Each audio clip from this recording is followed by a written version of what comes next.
कभी सुना है किसी नेता ने वेश्याओं से कहा, आओ हमारे साथ। साल 1936 मुंबई का कामाटीपुरा वो जगह जहां रातें कभी सोती नहीं थी, औरतें जहां बेची जाती थी, अपनी मर्जी से नहीं मजबूरी से।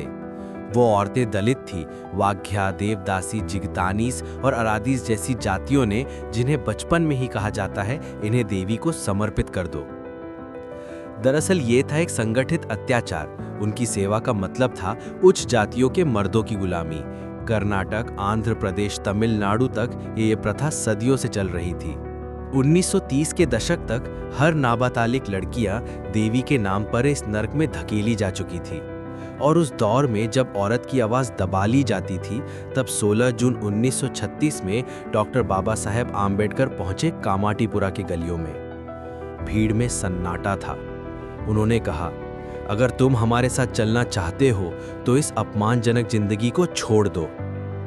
कोई औरत जन्म से वैश्या नहीं होती, उसे हालात बनाते हैं। उनकी कई बातें द टाइम्स इंडिया में छपी और इतिहास में दर्ज हो गई।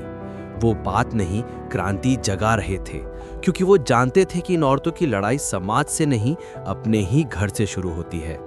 उस रात कामाटीपुरा की गलियां खामोश थी। वो गूंज रही थी कई आवाजों से, आओ हमारे साथ। क्योंकि उस रात बाबा साहेब ने सिर्फ भाषण नहीं दिया, उन्होंने औरतों को इज्जत वापस लेने का हक दिया। अगर तुम्हें भी लगता है कि औरतों की लड़ाई इज्जत के लिए नहीं, इंसानियत के लिए है, तो इस कहानी का शेयर करो, क्योंकि शायद आज किसी गली में वो आवाज गूंजने का इंतजार कर रही है। ऐसे ही स्टोरीज जानने के लिए लाइक, शेयर, कमेंट, सब्सक्राइब करें।